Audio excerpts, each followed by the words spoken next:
We got somebody. A couple guys, no? How's it going, John?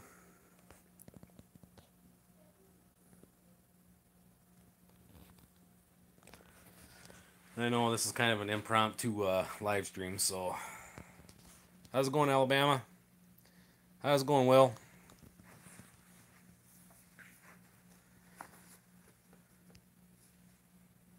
Holstein Farmer, how's it going, buddy?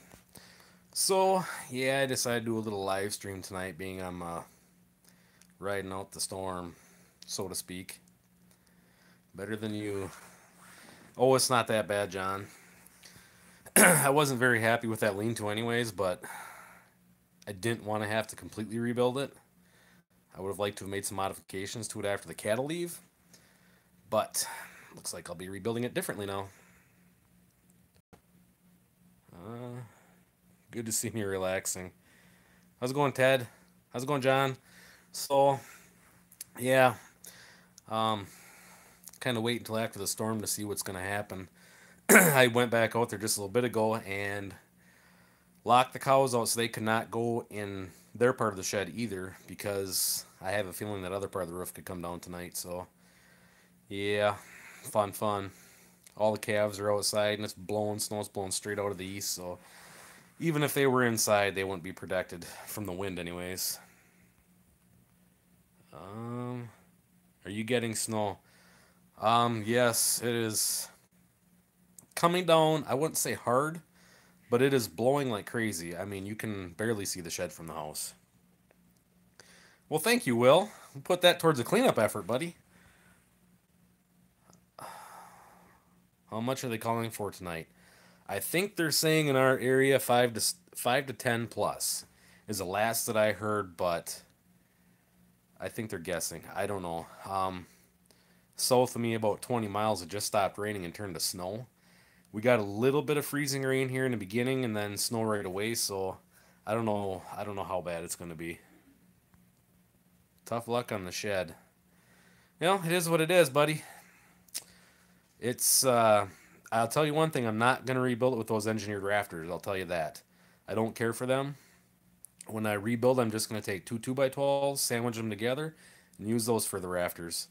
But actually, in rewatching the video, what happened was one of the header boards snapped in between the two posts, and then that kind of created a chain of events. So, the plan is when I rebuild it, I'm going to put posts in between. All the posts now, so they're every 6 foot, like the regular, like the rest of the shed, and then just the one section closest to my skid steer garage, where the steer is going out now. I'm going to leave that one open, but I'm going to double the headers on there so that can't happen again. So that's the plan with that.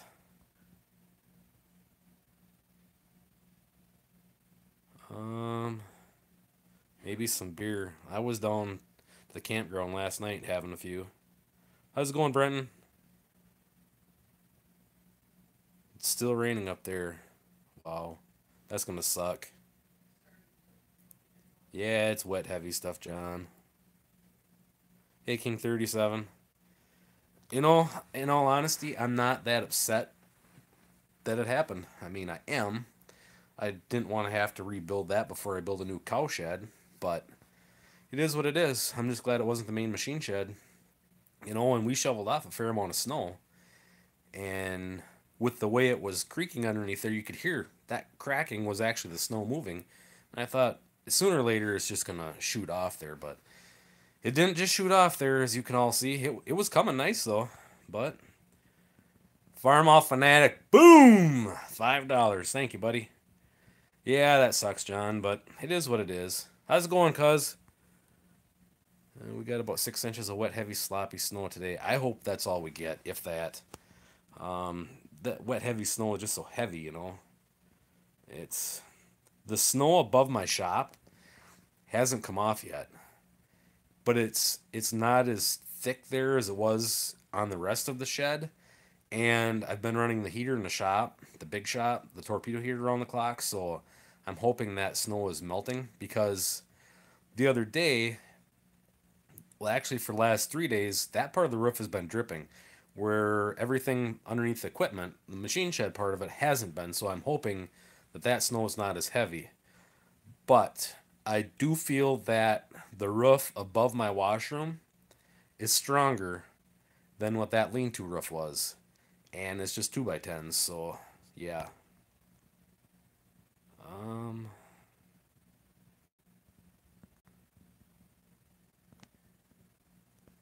All right. Have a good one, Will. One of these days we'll get together. Thanks for the offer too to come and help clean up. I think it's just gonna wait till it gets warmer, and I have somewhere to put the stuff to burn the lumber. So for right now, it's gonna stay that way. Doesn't doesn't really make a big difference to hurry up and clean it up because I'm not gonna put the animals back in there anyways right now. So it's just gonna stay the way it is.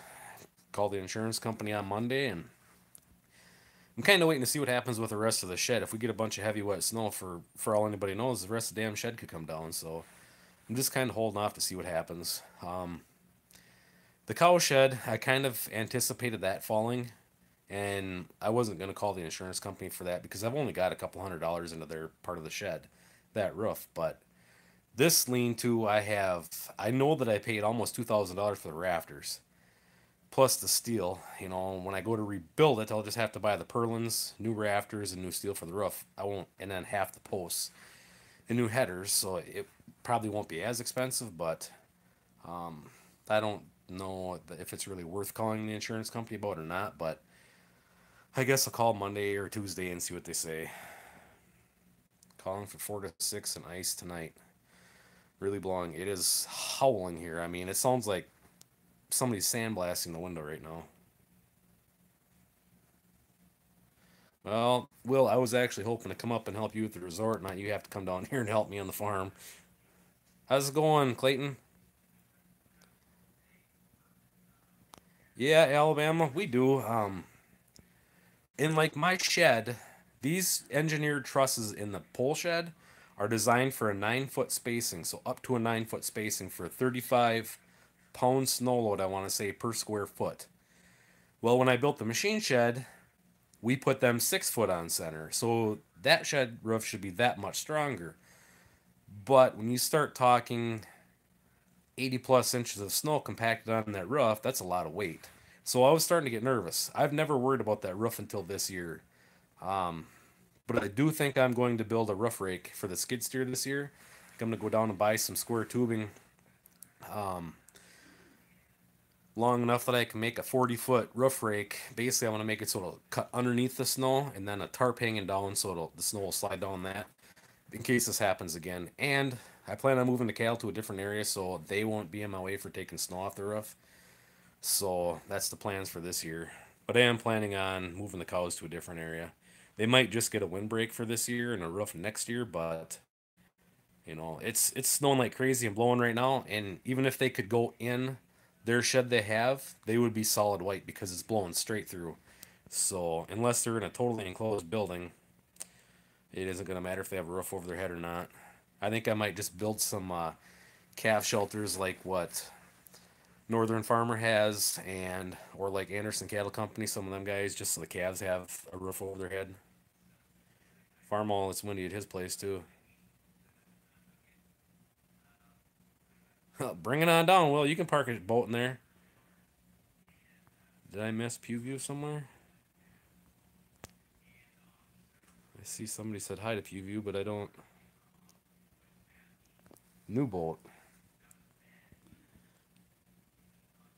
Um,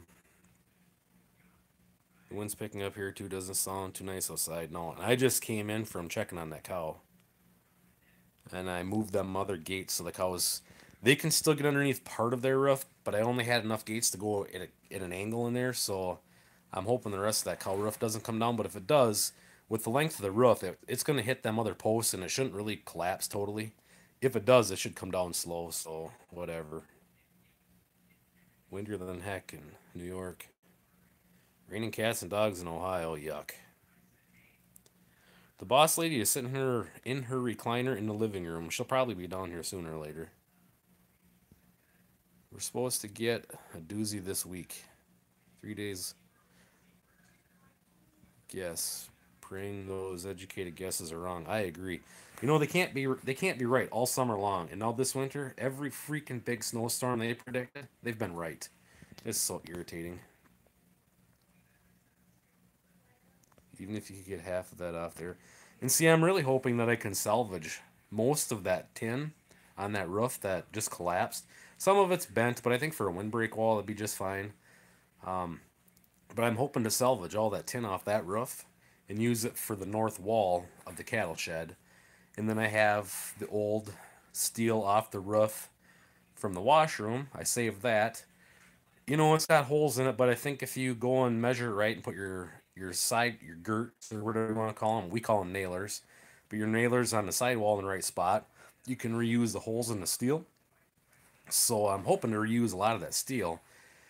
So it's not going to cost me near as much to build the new cows area wherever it's going to be. I don't know if I'm building on that cement or if I'm going to build behind the cattle shed right now, but it has become a big battle for me chasing the deer out every day. Like every half hour, I go out and chase the deer out.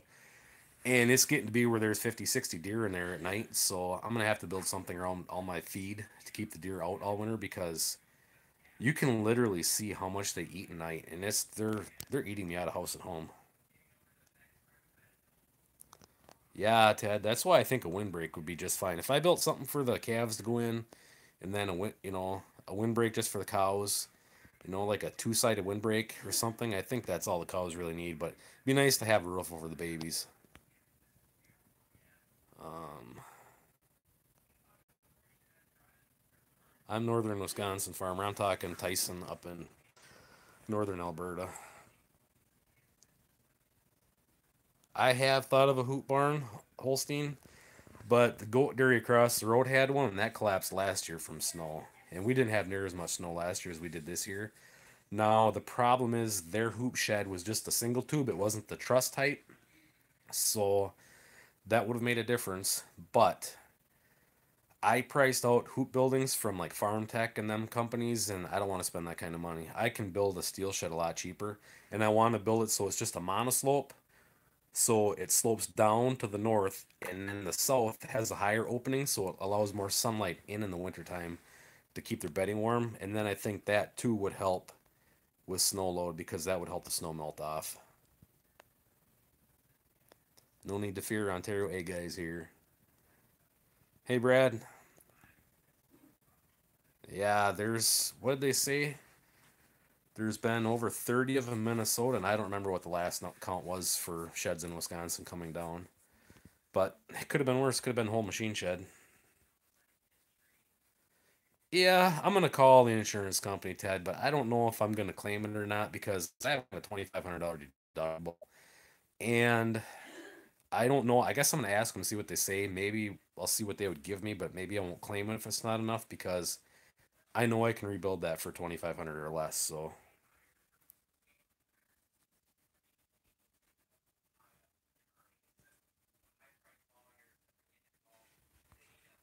oh, what the heck? My browser does not currently recognize any of the video formats. Huh.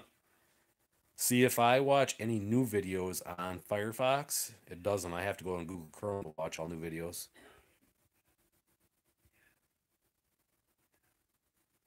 How's it going, Tada Farms?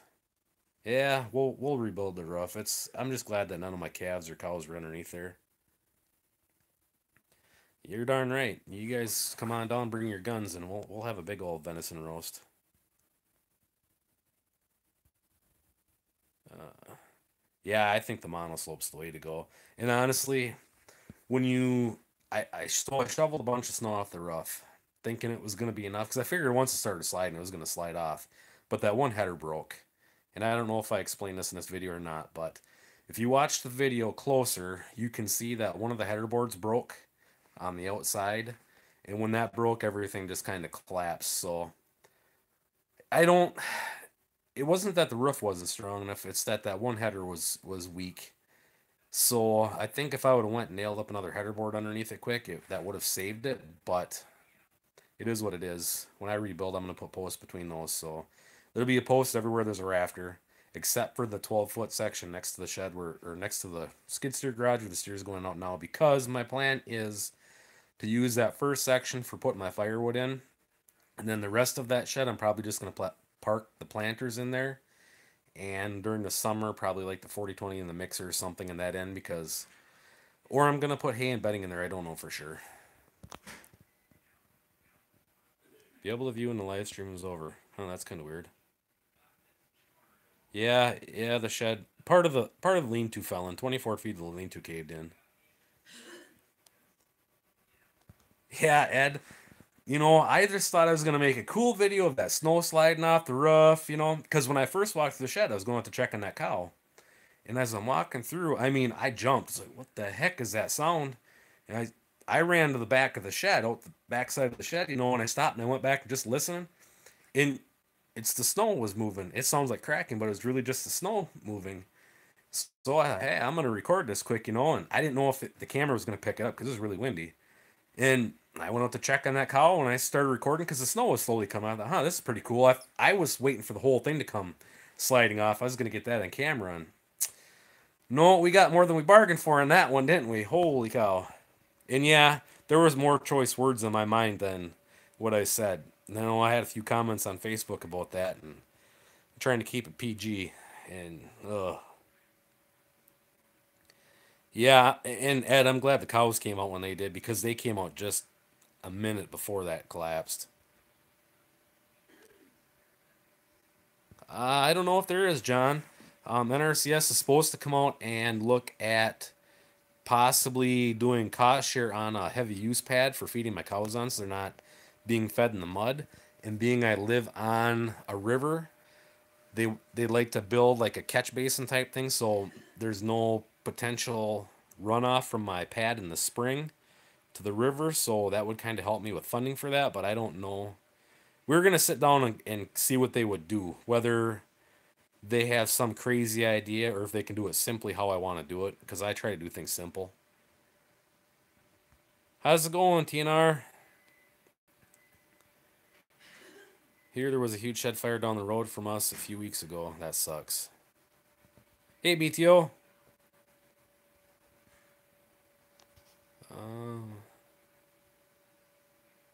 Yeah, it was deep snow.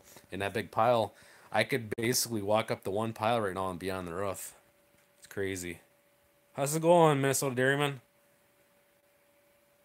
No, it's snowing here. We don't need no more. I'm so sick of snow. I'm so sick of winter. This is like the longest winter I can remember. Typically we don't get this much snow. The last 3 winters have been extremely cold with not a lot of snow. And now this year is somewhat cold, but we got a lot of snow.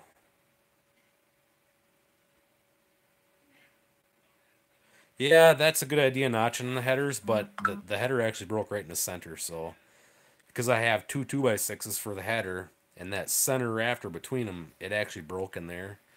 So I'm going to fill those in with posts next time. They'll still have a header, because I do plan, when I rebuild, I'm going to put either steel on that outside wall to the south, or what I'm really thinking about doing is getting that clear Eve lighting, they call it, from Menards, but it's the clear plastic.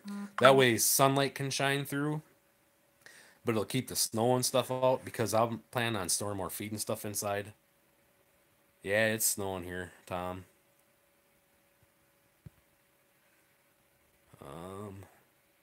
Yeah, bad snow for the roofs is right. I just wish the snow would have come off above my shop. That's still up there. How's it going, Mark? Yeah, it's a bummer. We'll fix it, though. I'm just glad my cows were in there. I can rebuild the buildings. I can buy new equipment, but that herd I built for 14 years, 15 years, I've been building that herd, and I'm just glad my cows weren't in there. 9 inches done for now. How's it going, Charlie? Damn, to you stayed very calm. I was thinking worse words, but there's doesn't you don't get any farther ahead in life by being mad about it. I was very thankful that my cows came out. If you watched, you could see them, last of them coming out just minutes before it collapsed. So I was very thankful for that. So it is what it is. it's gonna suck cleaning it up, and if I when I rebuild it, I'm gonna end up taking the rest of it down because when I rebuild, I want everything to be the same. I don't want, I could go in there and fix that 24-foot section right now, but then it's not all gonna be the same, and those engineered rafters hang down 2 feet and they take up a lot of space. So I'm just gonna double 2x12s like I did in the North Lane too. Um, I hate winter too, cuz at 80 in here. You see, we were at 81.3, I want to say, is what the channel said the other day. And we needed like 7.9 inches to break the record. And hopefully we don't break the record. And I'm kind of thinking the same, Ed. I might consult with them and just see. But if it doesn't pencil out to be worth it, I'm just not going to place the claim and just pay for it myself. Honestly, I can get the steel made, cut the length right down at Menards. The posts that are there can be reused. The headers that are there that aren't broke can be reused. A lot of the purlins can be reused. The steel can be reused. Not on that application, of course. But I got a lumber mill right in town. I'll go down and buy. I think I need 4 more posts or 5 more posts to fill in the middle. Go get new header boards and new rafters right downtown and rebuild it. I think I can rebuild it for under $2,500. So, well, if and when you rebuild, I do work for beer and maple syrup. Not a problem, Brad. Anytime you're up here, just let me know. My whole 14 years experience, this is the worst winter ever. I agree, Clayton. Back in the 70s, we had a freak snowstorm. Took down a lot of 40-foot clear span buildings. Yeah, chicken houses. I believe it. And now what's interesting is a lot of these guys are starting to build flat roofs. They only have like a 112 pitch or a 212 pitch because they figure that way the wind blowing across kind of keeps the snow off of them. And I know John Stevens had mentioned building a new building like that. And I had thought about that for the cows too, but I think with having that pitch like this, so it's higher towards the south, it's going to let more sun in during the winter when the sun is lower, so that would help melt the roof off. Plus, you're going to get more solar heat to keep your cattle warm, which maybe that's not a good thing. I don't know. How's it going, Jay? Minnesota. Just started snowing here, east central Minnesota. Yeah. It just started here about an hour ago, too. It rained a little bit and then it switched to snow right away, but it's blowing like crazy.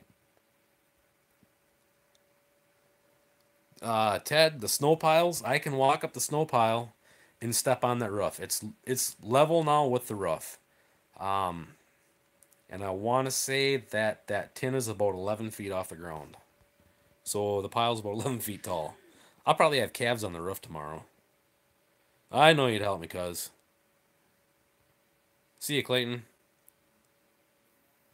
You're darn right, BTO. It's all gonna go down the Mississippi River and probably flood everybody in Illinois and Iowa along the way. There is a lot of snow up here. How's it going, Mike? Yeah, it's tall, Ted. If, like, it's right around freezing right now, so it's not terribly cold out, but it's really windy. So the snow is really packy. And I'm sure that pile is going to be rock hard by morning once it gets down below freezing. And I'm sure I can probably climb up that pile and climb right onto the roof.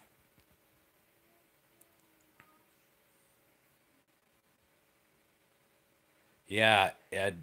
If it starts snowing, crank your heaters up so it runs off the roof and not build up. That would suck. Close to 1 inch of rain today. That's gonna make a mess. See ya, Charlie.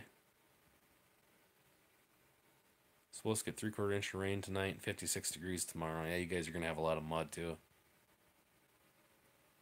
Perfect time to sled off the roof. If I was more adventurous and younger, I probably would. But these days, getting hurt just hurts too much. It takes too long to recover. But I tried climbing up the roof to shovel more off above the shop, but it's so wet you cannot walk on it. So then I tried climbing on my hands and knees. You get up 3 feet and you just slide right back down on your hands and knees. So Thank God the skid steer was there because I stopped. The skid steer bucket is what stopped me, and it's like, well, told the wife, I said, cross your fingers that it's still standing tomorrow because I really don't want the whole shed to come down. Have fun milking cows, buddy. If I climb on the roof, got a video of that. Yeah, the problem is it's hard to video when you're on the roof. That's why the other day when I was shoveling snow, I just made that quick video clip. Um, I hate being on the roof. During the summer isn't as bad, but during the winter sucks. It's slippery. You're wearing big heavy boots that don't have very good traction on the steel. And during the summer, if the steel is wet, you don't climb up there. You wait till the dew is burnt off. And then your shoes are dry, you have really good traction, but not this time of year. I would slide off that. Did the slow slide off built shed, but when it hit the lean-to, yeah, see a lot of this over half the snow would come off the roof. But it it got to be so much on the end that outside header board snapped. And then it just collapsed instead of the snow sliding off, which if that header board wouldn't have broke, which you can see right in the video, you can see it snap in half. In that header board may or may not have been compromised in the center from like a knot or something. So yeah, I don't know.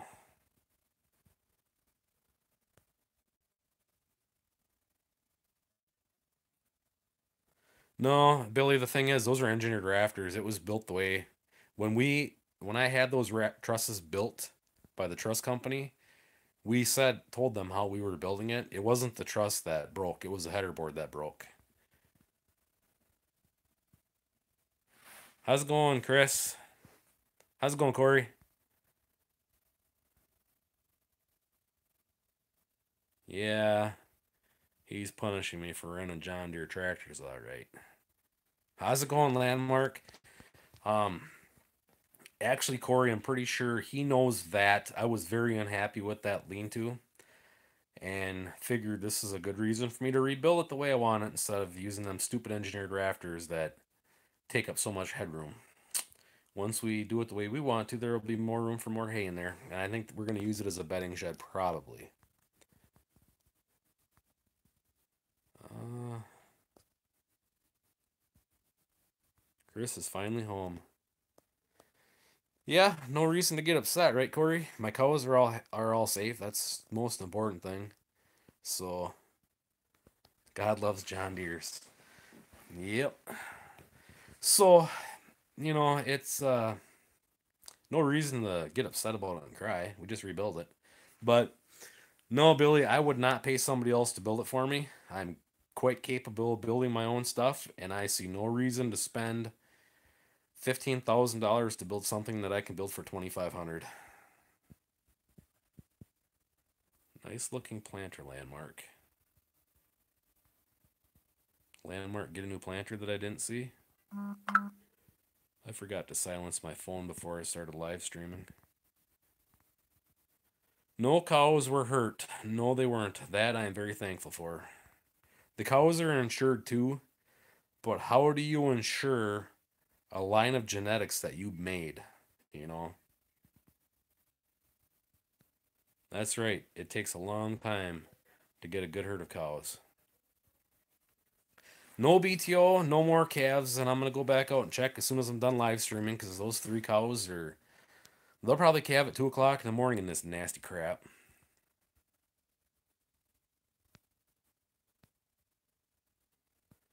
Yeah, Billy, is. I honestly didn't think it was gonna come down because I shoveled more off yesterday. Um, but that shed is overbuilt. Um, those rafters are designed for a 9 foot on center spacing for 35-pound snow load per square foot. When I built that shed, we put them 6 foot on center so we'd have a lot more snow load capacity than what a normal shed would have. And that's why I went. See, I built the big part of the machine shed 3 years before I added that lean to on the south. We put the north lean to on right away when we built the shed.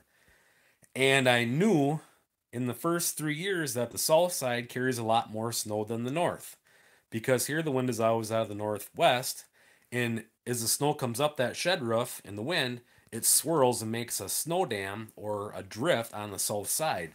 So I figured, well, in the south, I'm going to buy these engineered rafters, which they're not bad, but they're 2 feet tall. So by the time you get out here, you only have 9 feet of clearance. Where if I would use 2x12s, I'd have at least 10 feet of clearance. So I'm just going to do like I did in the north side, double up 2x12s. So Landmark must have a different video or a post that I missed somewhere because I don't recall seeing a new planter. I'll have to check that out after I'm done videoing. Genetics are important.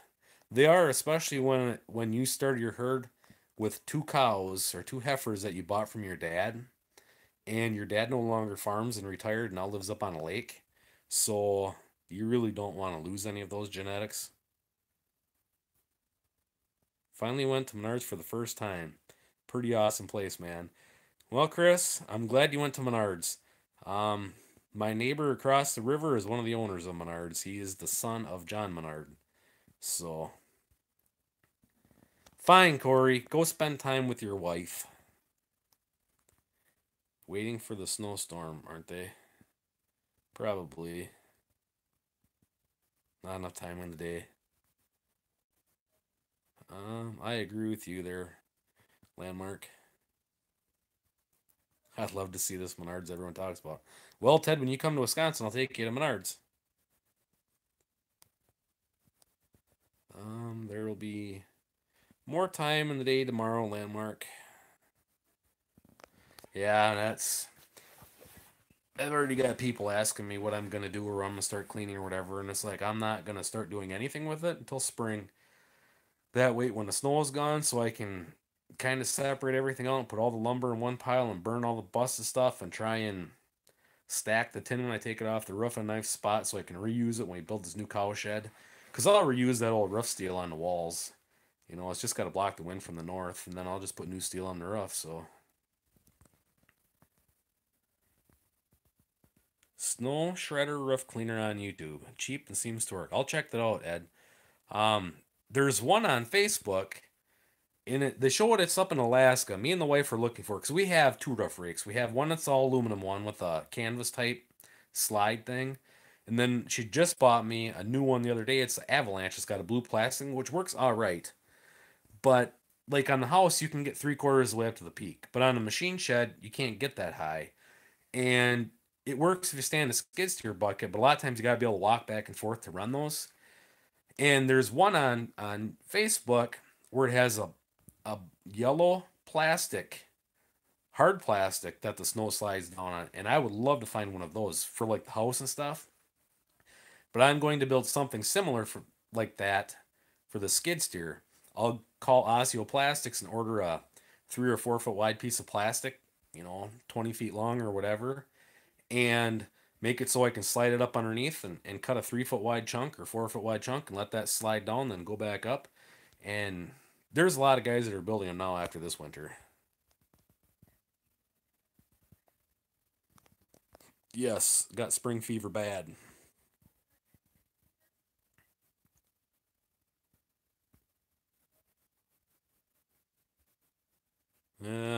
Mitch, he's probably more your neighbor, but he's my grandpa.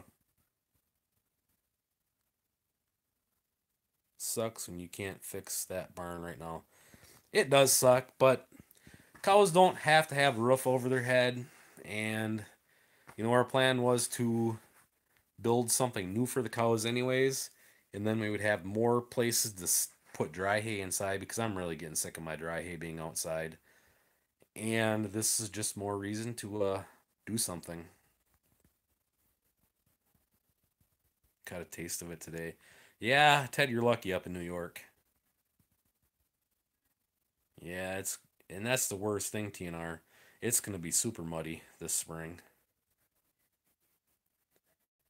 All the barns I have from Menards, the last one I had, someone build it for me. They didn't do things the way I wanted, and that's the thing, Tim. I will not. My big shed, the main part of the shed, we put the posts in the ground, we put the nailers on the sides, and I have my neighbor across the road put the roof on for me. They set the trusses, they put the purlins on, they put the steel on the main part of the shed. Then I built the north lean-to. The reason I had them do that shed is because we had just moved up here. I didn't really know a lot of people around here. He is a contractor, and he knew somebody with an excavator with a boom pole on the end. Well, basically, he could park the excavator in one spot, swing around. They could hook the rafter to the boom pole or jib, whatever you want to call it. He could spin around and set the truss without even having to really move the excavator, and that was money well spent. But I will never build another pole shed like this again. I'm gonna build all monoslopes from now on.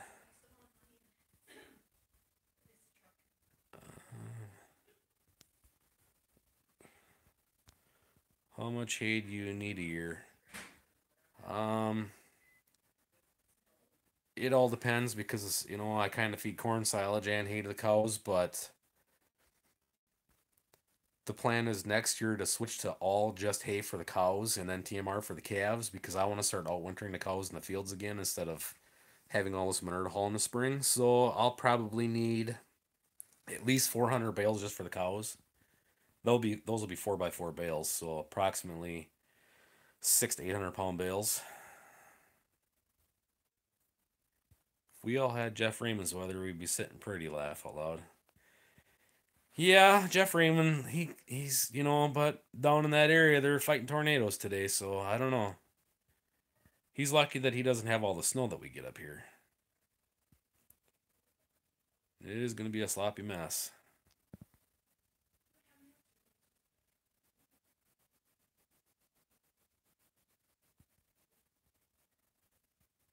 Well, Billy, you send me some money and I'll finish them. I make a living off this farm. I don't work off the farm, so I can only do what I can do with the limited funds that I have. I build stuff to get it functional and I start using it. Flash doesn't get anything accomplished, so I get them so they can be used and then the money that is needed in other places goes other places. Hope spring is here now. Looks like it's warming up after this weekend. It does. From here on out, there's a few days below freezing, but for the majority, it looks like it's supposed to stay in the 20s and 30s, possibly hit 40s a few times, so that'll help. Oh, yeah, I've thought about bagging silage. I have bagged silage before, but by the time I rent a bagger, buy the bag, and go through the motions, it's $1,000 a bag. So I have the concrete, I pile it on the cement, $150 bunker cover when I cover it, and no issues with it that way. Um, Now, if I was possibly doing high moisture corn and stuff, if I could find a smaller, like a 7 foot bagger or something like that, I'd probably buy a bagger. But for right now, it doesn't pencil out on paper to do it. Um, when you're on a small farm and you don't make a lot of money, you don't have a lot of money to spend, so you kind of got to be creative. And renting a bagger, making a bag just doesn't pay. Um, yeah, the snow is causing a lot of damage. I know they said the other day that over 25 dairy barns have collapsed in Minnesota, and I know just in the northern part of Wisconsin, they said a week ago there was over 25 in Wisconsin. That's over 50 barns right there. So thanks, Ted. I mean, it's just no lie. It's hard to build something. I mean, maybe in the videos it looks like a shithole. I'm sure it does because I don't have flashing on everything and I don't have trim on everything, but that's just for looks. It doesn't make it stronger. It doesn't make it work any better really. So I don't worry about trim on buildings. When I have money in the bank and nothing else to do, then I'll go and put trim on everything or whatever. But honestly, you know, I have a lot of friends who are in construction, and I have consulted with them a lot before I ever started building stuff. So we don't usually build stuff half-assed or weak.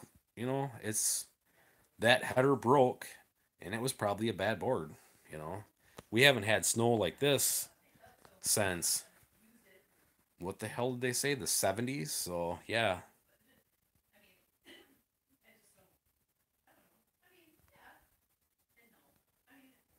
Flash doesn't make money. Functionality makes money. Exactly, John. As a meteorologist in previous life. Been really happy with high moisture corn. Yeah, Ted, and I'm going to take your advice and I'm going to make some this year. I've got cement. There's can't be that hard to run it through the grinder, make a long narrow pile and pack it down good and cover it with plastic, you know. Then I just do all my grinding at one time. I don't have to run the grinder mill every month or every 2 weeks or whatever.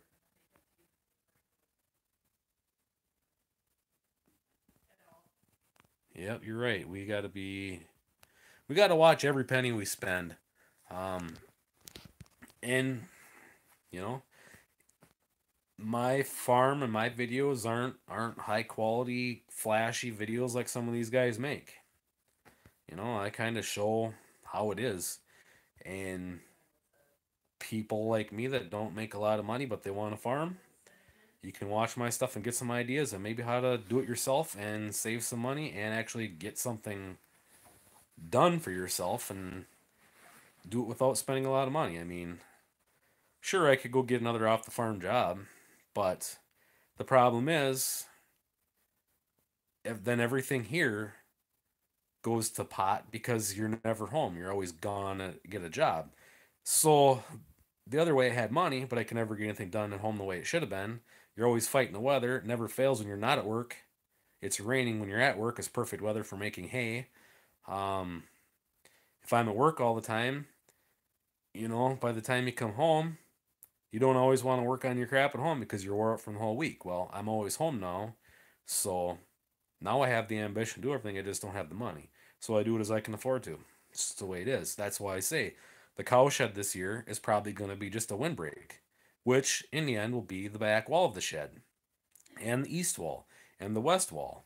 It's just I'm going to add the roof next year because I don't have $25,000 to spend on it this year.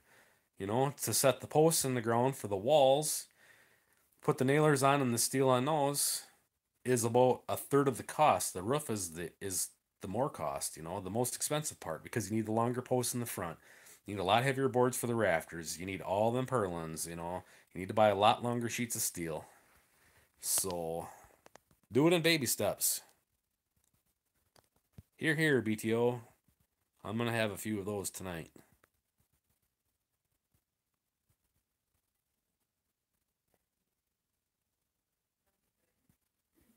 Yeah, Billy, when you work an hour away from home and you get phone calls that this is going on and that's going on and just a pain in the ass. I like being home. Got temporary fencing today. First suggestion spent $110 or 110. I mean, and it's portable. That's the nice thing about it. It's easy to work with. Working a second job sucks. Unfortunately, it pays the bills right now. Yep. And see, I worked off the farm and farmed for the first 8 years of being here. Been down that road. And where I worked, I was over an hour away from home. So I had 2 hours a day on the road and was at a job for 10 hours a day. Half your day being gone. It's really hard to get stuff done at home. And it's not a seasonal job. Like farming, you got your summer, you got to get your hay made, your crops in, on all this other stuff. When you're working off a farm job, it's not seasonal. It's not like you're a bus driver or a school teacher where you get all summer to stay home and get your stuff done. So was the hard part about it, you know. And where I'm at, there was no demand for a laser technician. So, why would I try and find a job closer to home if there are none, especially that are going to pay what I was making up there? And all in all, by the time I quit my job and didn't have the wear and tear on my truck, the more frequent oil changes, the how many stops at a gas station every week for fuel, paying daycare, actually I made the same amount of money staying home raising calves. So It made more sense. Yeah, it takes me longer to build a shed. Who gives a crap? You know, I'm making my payments and stuff is getting done. It just takes a few years. I mean, it's just the way it is.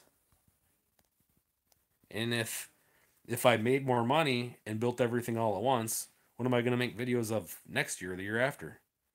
Why not watch something progress all the way through where you can see, oh yeah, you're going to build a windbreak this year. The next year you're going to put a roof over it and make it a shed. Something to look forward to for next year maybe. I don't know. Yeah, Fellowcraft. I was a laser technician. I went to school for CNC. Then I went down to Fanuc America down in Chicago and got certified for being a maintenance guy on them. Yeah, I was a laser technician. And I went to school for automotive. And I went to school for farming. I went to farm business production management. Then I went back to school for nutrient management planning. And yeah, I've gone to school a fair amount.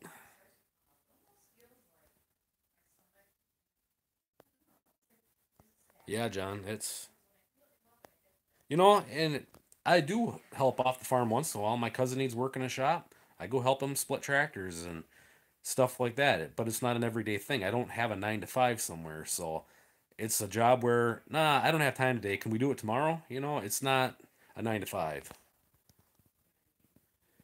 How's it going, Reimer Dairy? Very rainy northern Illinois. Yeah. Mind blown.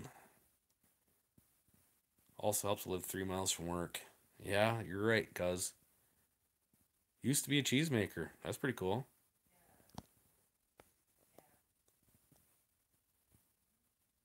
You're right, Jay. It is hard.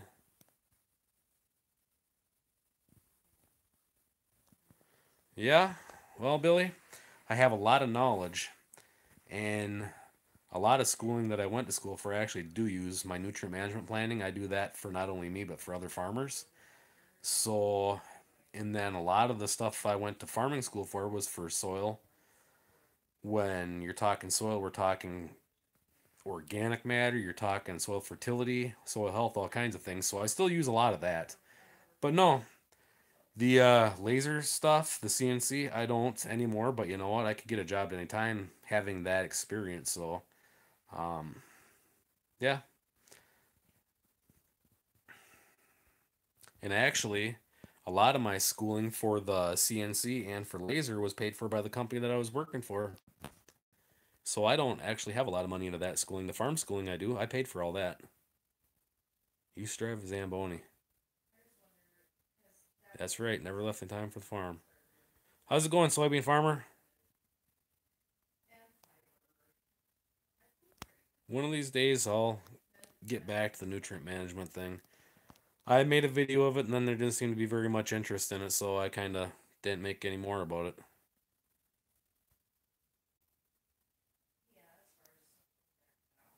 Think you have a fan? Where's your mods? I don't know that I have any moderators.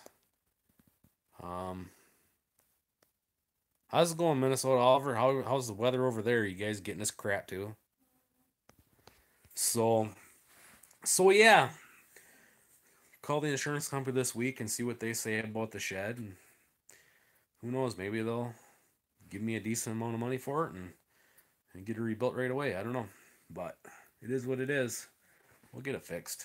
So, what else has everybody got going on?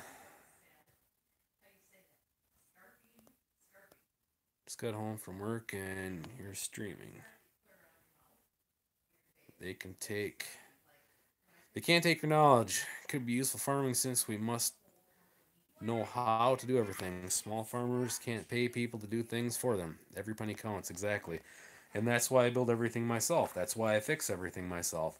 There's a lot of times that I would like to just load up the piece of equipment like the skid steer, send it to somebody and have them fix it. However, the last leak on it cost me $60 to fix it. My buddy down the road can't fix any of his own crap. He takes the skid steer down to get fixed. Every time it comes back, it's a $4,000 bill. I'm not paying $4,000 to somebody else. I can fix it myself. And if I don't know how to fix it, I will figure out how to fix it. So that's why I build everything myself. And you'll notice in a lot of my videos, I do everything myself. I do all my farming myself.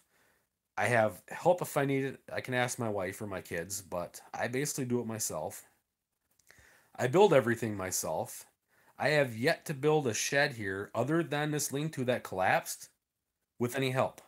I've built everything myself. You know who I use for my help? Neil the Nail. I put a nail in there to hold one end of the board. I climb up the ladder on the other side and I put the board up. I don't even have people help me build sheds because I don't want to be in debt to anybody else. So when they call, oh, you got to drop what you're doing to go help them. I do everything myself. So, you know, that's just the way it is.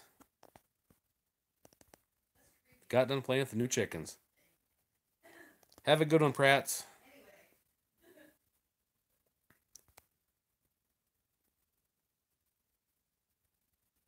Yes, Cynthia, I do.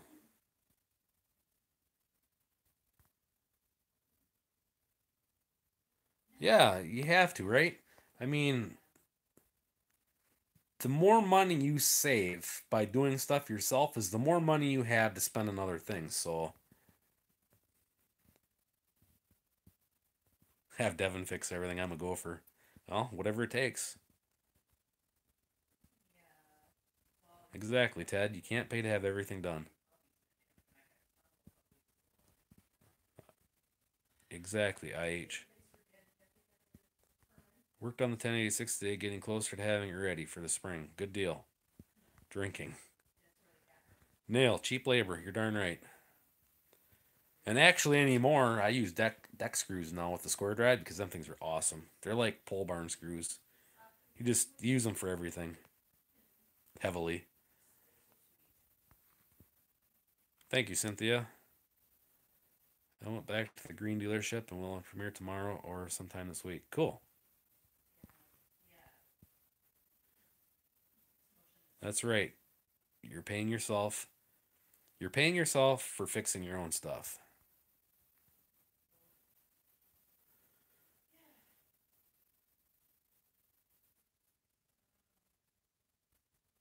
Yeah, I am not a Catholic. I know people who are, but I am not a Catholic. I went to auto tech school too. Worked at a gym dealership. I'm assuming you mean GMC dealership, gym dealership, for a couple years and got tired of fixing what everyone else breaks. Since I was the same way.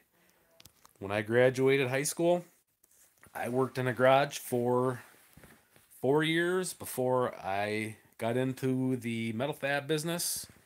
And in the metal fab business is where I started doing. See, in high school, I did CNC. Our school got a new CNC mill and plas table, and I played with it there, so I already had CNC experience from high school. But out of high school, I started working at a repair shop, and through there, they would send you to school to get different courses and stuff. And I did that for 4 years and realized that's not what I wanted to do. I got tired of fixing Fords, honestly. I worked at an independent repair shop right across the road from a Ford dealership. And around 2000, 2002 is when the excursions and all that, they put that, was Dana 55 or whatever in the front of the excursions and F 250s. And they had all those recalls. Well, they were so busy, they actually certified us for doing their warranty work. So we would get their overflow. And I got so sick of working on front ends of Fords every day. Finally, I said, piss on this and quit. And then I went and got into the metal fab, and that's when I went to school for the CNC, and then I went to school for laser tech. Try torque drive. I like the square drive, buddy. I'm all set up for square drive. I'm not changing now. No more calves yet, IH. I'm gonna go back out and check on them here in a little while. I'm sure they'll calve tonight in this nasty crap.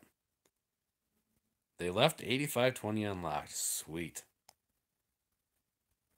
GM, I figured that's what you meant.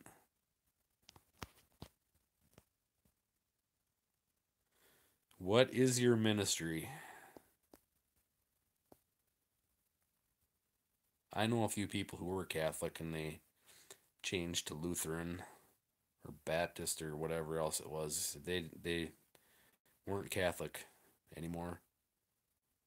CNCs are awesome, especially like a CNC torch, plas table, high def plas table, or I mean lasers are cool too, but laser I don't know. Lasers can be very expensive to operate. Um, but then again, plas tables and consumables get expensive too. But I almost think I would rather have a high definition plas CNC than a laser, honestly. Front of the plow truck could use some attention. Laugh out loud. I'm sure it could. How bad was. Well, soybean, the storm really just got here an hour or two ago. It's not supposed to end until I think they said around noon tomorrow. So we don't know what we're in store for yet. It's gonna be a night of not much sleep because the snow is still on the roof above my shop, but it's not as deep at that end of the shed. So worked many years on auto and heavy truck. Guy told me once I had a God-given talent. I said someday I think it's a curse. You're exactly right. 96 F250. The 96 F250 is probably better than the newer ones. Yes, Alicia, it is snowing here and it's blowing like crazy. Oh, you're saying it's snowing there now. Yeah, I'm sorry. You're feeling my misery. Just when I can see dirt and mud, it's snowing. Yeah.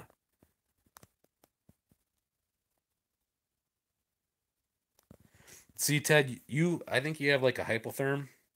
You can get a table, a 4x8 or a 5x10 or 5x12 or 6x12 table, that CNC that uses a hypotherm power unit, and then it uses a different torch head, but you can use your plas unit that you have now in conjunction with that table. One of those would be cool to have, but I want to say that unit itself is close to 10 to 15 grand, I want to say.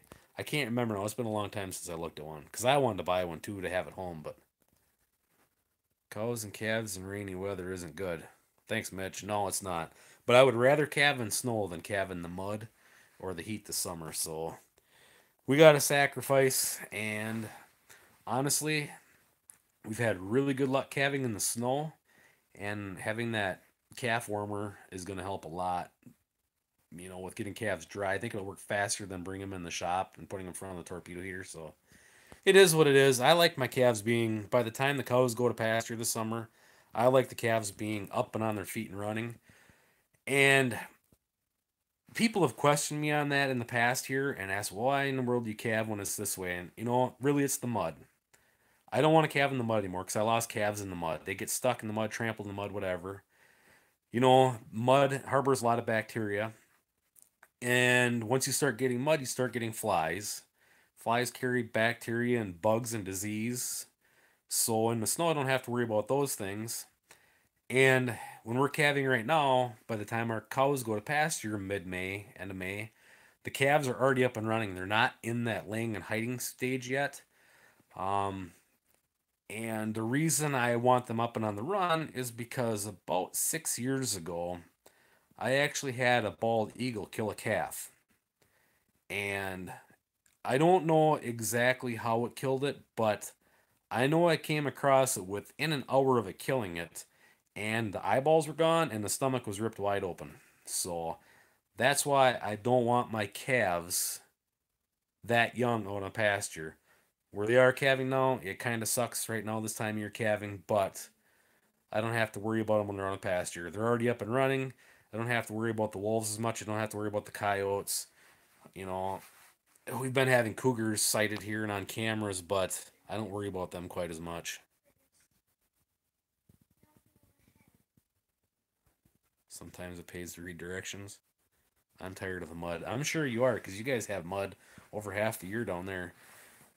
We don't have mud we'll have mud a little bit in the fall and a little bit in the spring, but up here the mud dries up pretty fast on our sand. So yeah. Anyways, anybody got any questions or anything you want to talk about before we end this? Because I don't know how long I'm gonna go. I think I'm gonna go back out and check on my cows pretty soon. But you should hear the stories he tells me, and the 96 is in a lot of my plowing videos. See, your 96 F250 is that the Oh, like the twin I-beam front end, or is that the solid front axle? Those twin I-beams were kind of a bastard to work on too in a repair shop. You can never get them aligned right.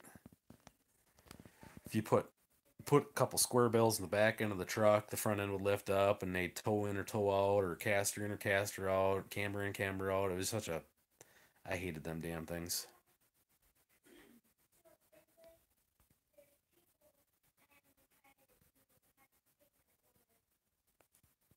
What's the best way to become a farmer? Be born one.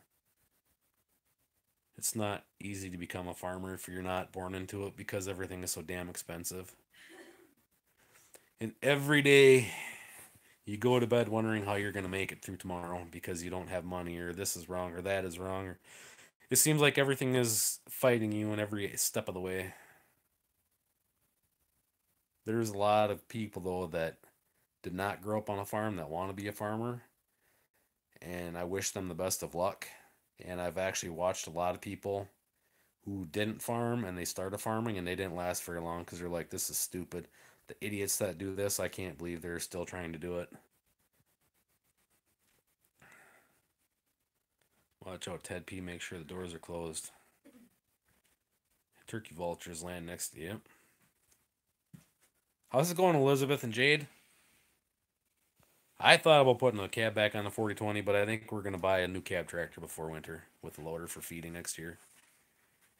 Exactly, win the lottery. I've always been told in order to win the lottery, you got to buy a ticket. So I should probably start buying tickets. Not today, though. I don't think today is my lucky day. Don't know. I've never looked underneath. I'm going to hand you guys off to the wife quick. To the boss. She can talk at you quick. I got to go drain the love lizard. He's kind of gross, too. Oh, I haven't done this in a while. How's everybody doing tonight?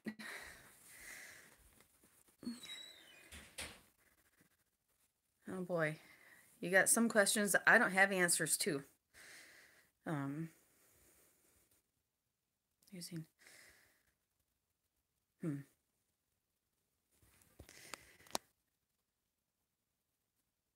See you later, cuz. Oh, I gotta scroll. See, I'll figure this out here. I don't do it when he does it on the phone that much.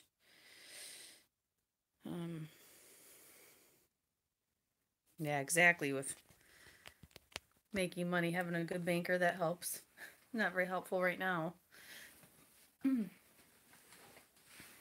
I tell you what, I know he probably already discussed at length the shed collapse, and I happened to be on the phone with somebody, and I looked outside, saw it go down, and my instant thought was, where's Brad? He's probably out checking on cows that are going to have babies. And I opened up the door, just getting ready to beller out his name, and there he was walking towards me. I'm like, yay, I'm so happy to see my farmer. I had an awful dread in the pit of my stomach for a few minutes, though. I think that there's, I don't know what I'm doing. There you go. Everybody's leaving. Did you scare them all away? Yeah. Yeah? Probably. Come on. Phone cord's caught on plants. Oh, where are you? What are you guys with cover crop seeding? Usually, Mark, like all I use is Roundup. But after I plant the cover crop, I don't spray again. See you, cuz.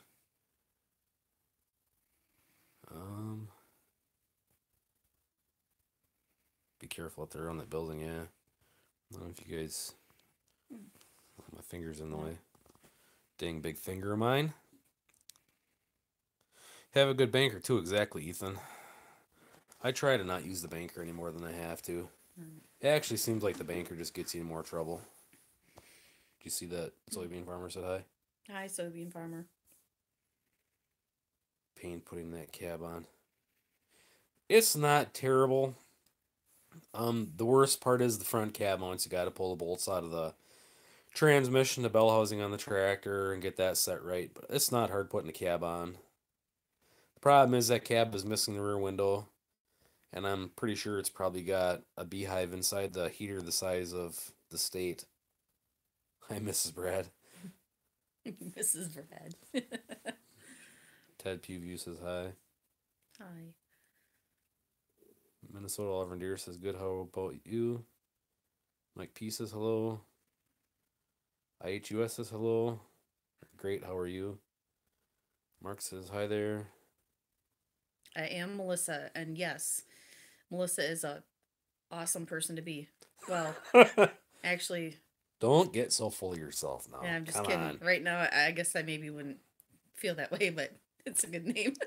BTO says you gonna get in the calf warmer tonight. Oh, if it wasn't inside that building, I might. She probably would have crawled in it this morning because when we woke up this morning, it was 54 degrees in the house. Yeah, the furnace quit working. Woke up to that. Look like you're having fun. Fun with the calves the other day. I have fun with the calves any chance that I get. I've been trying to heal up from this concussion still, and Be looking for a new tractor now that the trucks are paid off. Good nice luck. place. It's nice to have decent equipment. And I don't remember what all you have for equipment now, but a nice tractor with front wheel assist, a loader, and a cab for feeding in the winter is nice. I like the skid steer, but I'm gonna start out wintering the cows again, and it just takes way too long with a skid steer to make 2 trips back and forth.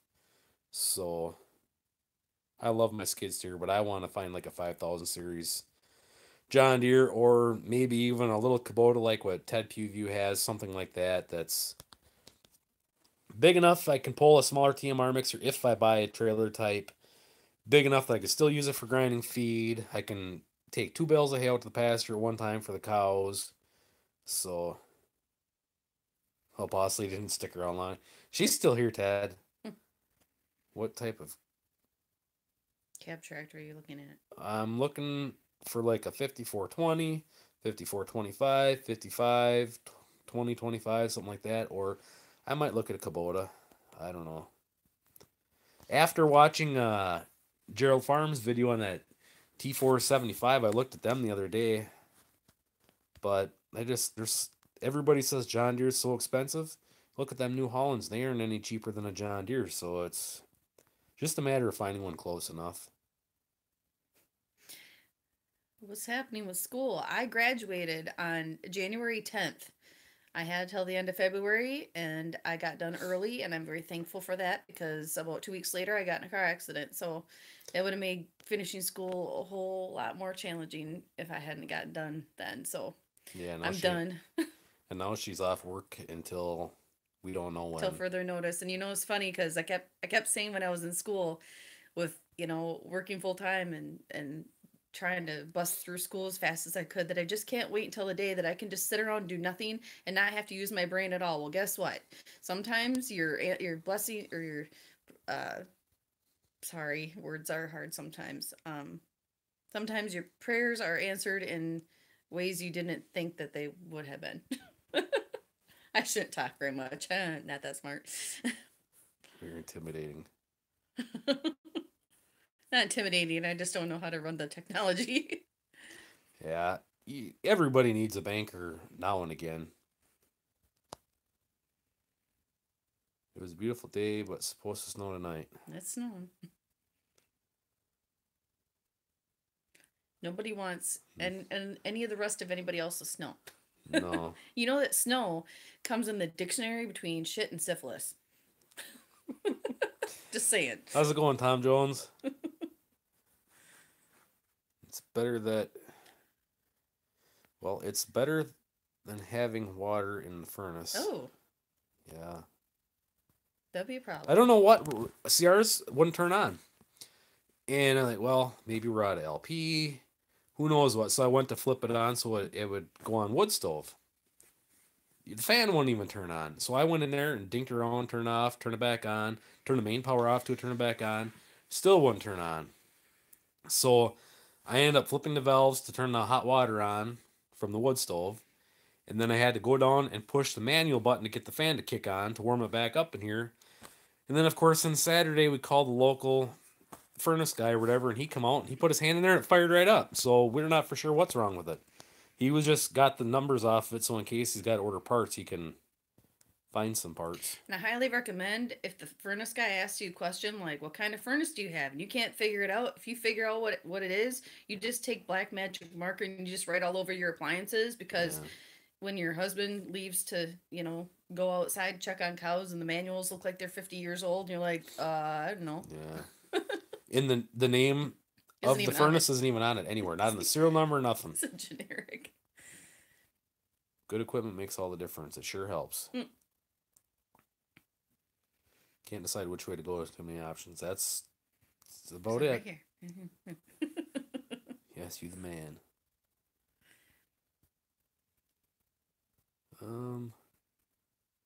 Want the Kubota that's near me. Only problem is that it is rusted out. Huh. Ready for snow? Not me. Me either, Nash. This stuff sucks. God, I'm so sick of snow. I'm so sick of winter. Yeah, around 100 horse or less. I don't know if you're talking to me.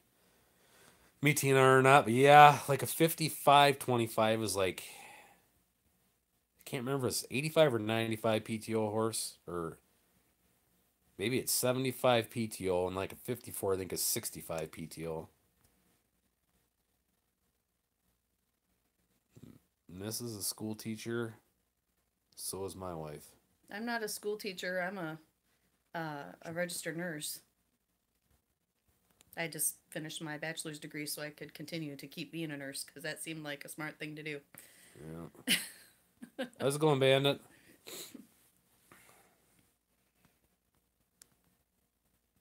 Thank you.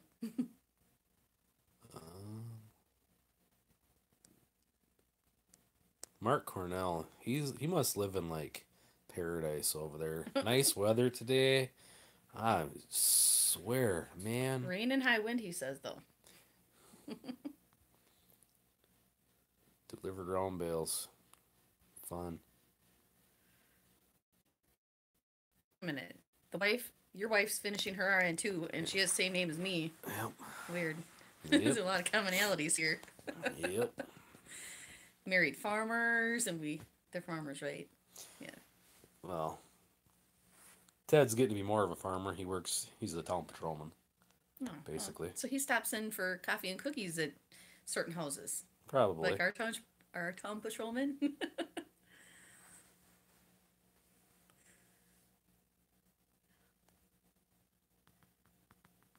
Yeah, I saw Bandit's combine. I bought my combine for $2,700 with the Beanhead, and it's been a great machine. I usually don't have problems finding deals on equipment. No, it's just. But when you start looking for newer stuff, then you're trying to find the best deal, because when you're looking at spending $30,000 to $40,000, you want to get the best deal you can get. And I tell you what, I'm kind of tight with money. I'm kind of not tight with money. It all depends. But when you marry somebody who can squeeze, how does that saying go? Squeeze a penny or nickel or a dime until the buffalo farts. It's totally different, because my wife does not spend money like that. She pinches it. Snow in the dictionary was a good one. Mm-hmm. Well, you should hear the one that my daughter said about the furnace. Did I even tell you about that? I don't think so. So I wasn't exactly like happy about the furnace situation this morning, because it's kind of like said that Murphy could shove his laws up as you know where. But anyway, she said something about, I thought she said we should name it, is its name a shady furnace? And I thought she said shady, but really she said, and she whispered it in my ear so she wouldn't get in trouble. And I'm like, did you say shady? She's like, no, I said shady. Our house flooded last year because of a sock. Oh, no. They got stuck, then it flooded. Wow. Yeah, exactly, Ted. It's like, we're so close to spring. It's so close to warming up. Come on. The worst part is, Get through. I could make the fan run, To do it manually. but I would have to sit there and pull out the switch so it run for however long, and then go back in there and push the switch out when it got warm enough. That would make for a long night. That'd be like about as bad as having to get up and stoke a fire all night long with the indoor wood burner. But you know what? He's such a good hubby that if he had to, he would have. And he would have made us go to bed with our snow pants on too. I had thought about a flamethrower actually. I was actually on. I went on Walmart website, Fleet Farm, Farm and Fleet, all of them trying to find a flamethrower. I was gonna go down and get a 30-pound cylinder and go up there and start melting it.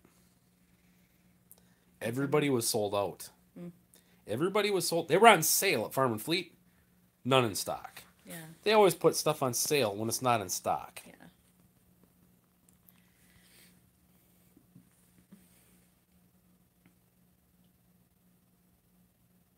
I was going Richard Hybrid had a lot of sheds collapses around the country.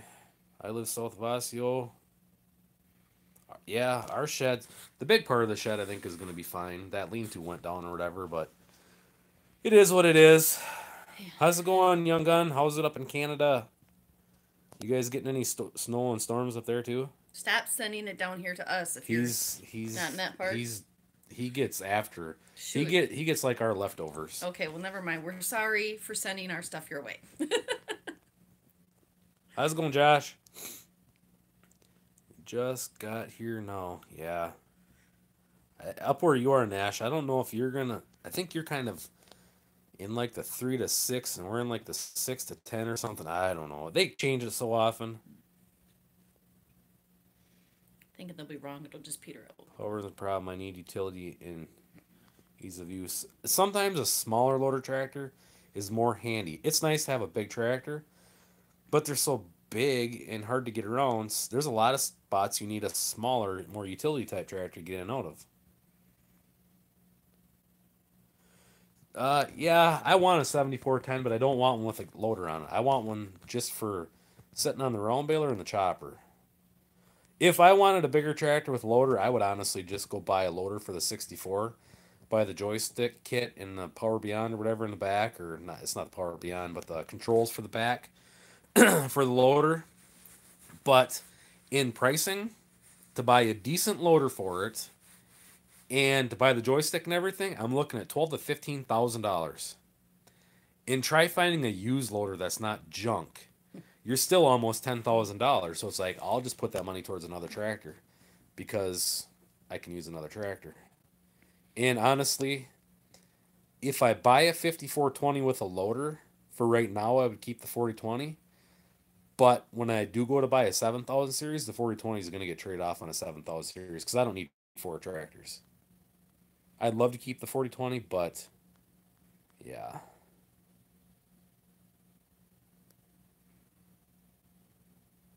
No, let's go to Nebraska. Gotcha. Or Oklahoma. No, they have tornadoes there. Never mind. 65 sunny but windy. We've already been a tornado. Yeah. That was too much fun for one day.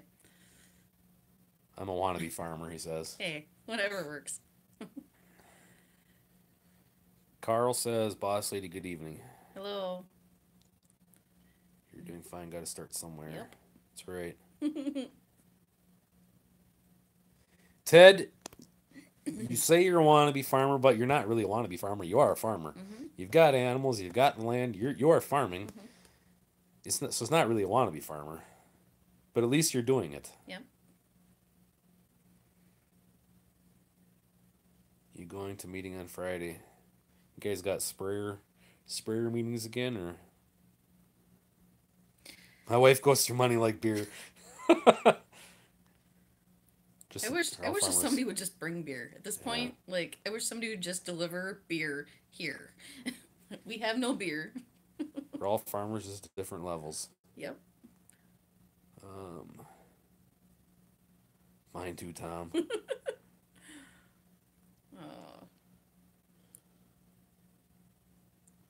Brent, you're doing good. Hey, you got a nice farm. How's it going, Scotty? Make your own is cheaper.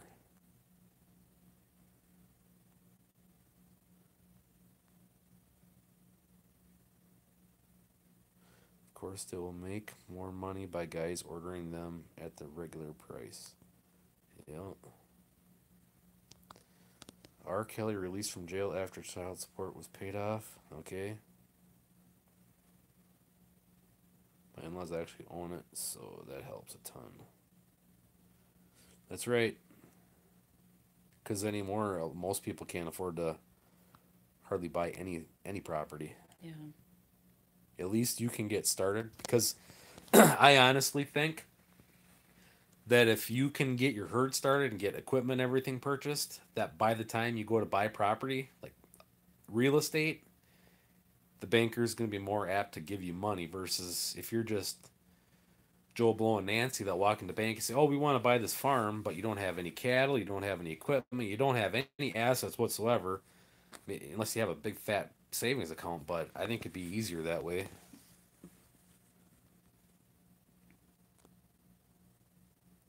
Pretty much nothing for snow. A lot of freezing and thawing this year. Well, Good we evening, thought farm boy. we thought so too till the end of January. Yep, forgot about your 60. I love the 6400. That tractor. The 4440 that we had used to be my favorite tractor. I love the 4022. But after buying the 6400, that is my all-time favorite. And I'm sure a 7400 is going to be is equally to the 64 because I want one that's set up the same right-hand reverser shifting and that kind of thing, but I just love that tractor.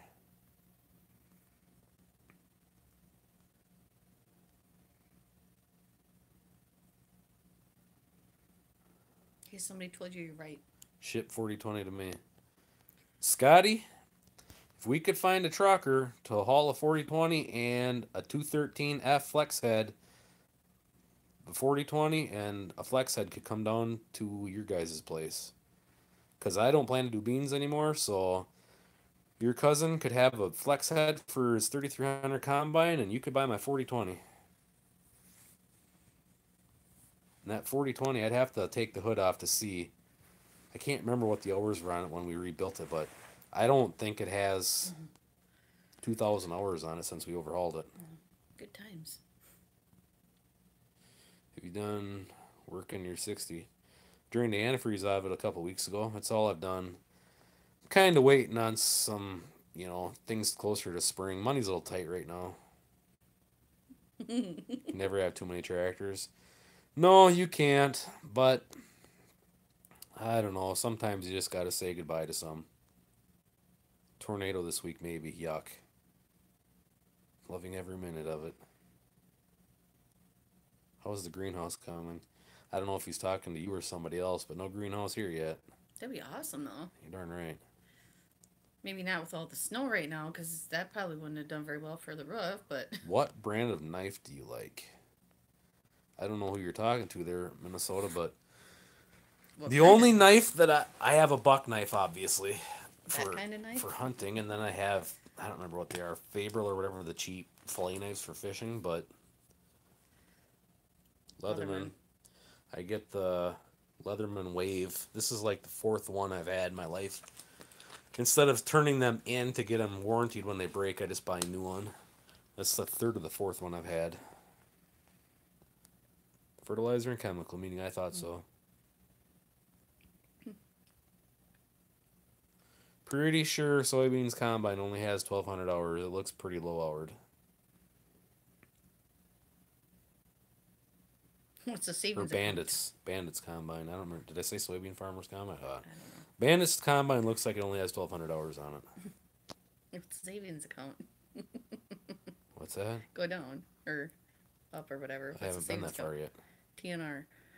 What's the savings account? Yeah. No kidding.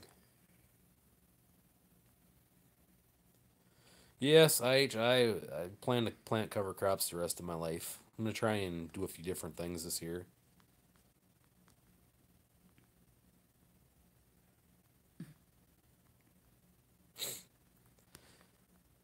See, and I'm like Bandit. I don't want to be a big farm. I want to be just big enough that I can pay my bills and live my life. I don't want to be big like some of these guys are. Don't want to deal with any employees. I don't want to deal with employees. Very economical forever. I think so.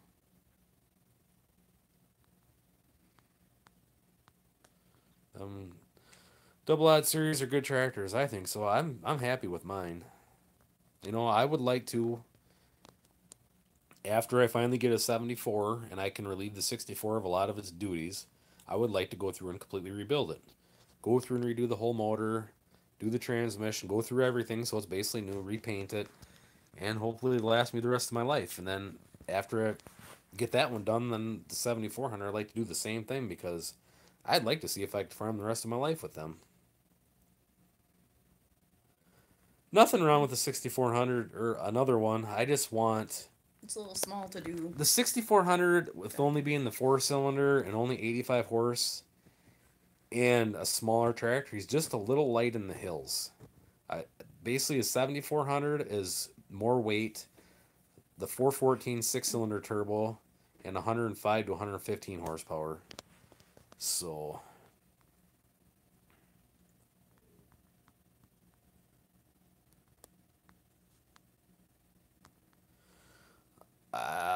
Barlow, I don't really know. I just post stuff whenever I think I've got something worth making, and I've been at it for 3 years. Closing in on 5,000, and I don't know. I just keep doing what I'm doing. I don't really know what to tell you. What he's not doing is trying to keep it family friendly, trying to be nice, and keep it real. Yep, Yeah, this is what you are doing. Yeah. that's what I'm doing. I don't sugarcoat it or butter it up. You guys see the good, the bad, and the ugly. Mm-hmm. I'm broke right now. That's why nothing's happening. That's why I didn't order a Bendix for the starter. Yeah, it's only $20, but I don't have $20 to my name right now. I'm just living day to day. I like Jacob Channel.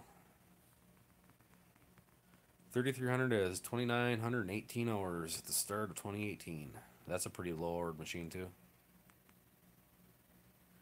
No, Young Gun Farmer, I have not. I'm more trying to just use the cover crops. If you have a perennial crop and you go and plant an annual in there, that root should grow for that season, then die. Then as that root decays, it leaves a void in the soil, and that's my aeration. You're darn right, Bandit. Simple life is much easier. Mm-hmm. Don't need a bunch of stuff to make you happy. No. Yeah, there's nothing wrong with your tractors, Tom. They got high hours, who cares? You can rebuild the engines, you can rebuild the transmissions, as long as they're not falling apart. No, we've had farm-alls, haven't we? Wait. Ask my wife about a 504. She couldn't hardly push the clutch pedal in, and then we're sitting on a hill, and then she's afraid to let the clutch back out. I had to stand up, hang on the steering wheel. But then the 560, when we first moved here, we had it parked up on the hill to roll start it. I do, Billy. I have a lot of projects to do, and it's all revolves around money. And, we're getting there. Don't want to do it all at once, and there'd be nothing else to make videos of.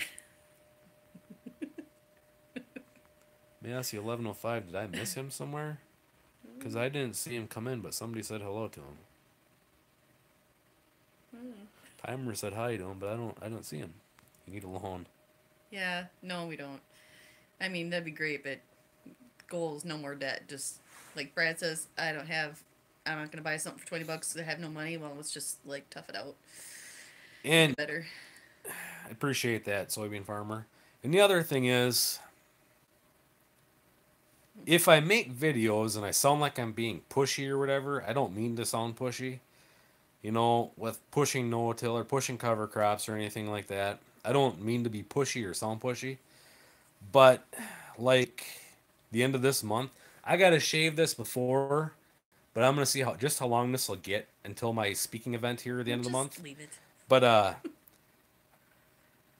I have to. I speak of what I believe in on YouTube, as well as, like, the end of this month, I am speaking to agency people and the public. So I just try to pass it on to everybody what I know, my ideas, experiences, stuff, because if I didn't have an idea of what I'm talking about or know what I'm talking about, I highly doubt that higher up agency people would ask me to come speak to other agency people to help broaden their spectrum of knowledge, because I will be speaking to DNR people, I will be speaking to NRCS people, I will be speaking to FSA people, I will be speaking to DATCAT people, as well as the public at the end of this month. So I try to pass on the knowledge, the same knowledge that I would when I'm at these events speaking to agency people. I try to pass the same information on to the people that watch my YouTube videos. The YouTube videos, I don't spend as much time talking about the detail type stuff like you would at a pasture walk or a conference or something like that. But I try to show more of the stuff on the videos. But the thing is, too, you've done it. We've farmed multiple different ways, and so when you find something that works and that you're passionate about, it's easy to pass that along. You're just so excited to share it with other people, to have them give it a try and help them out too. Yeah, most of us are living day to day.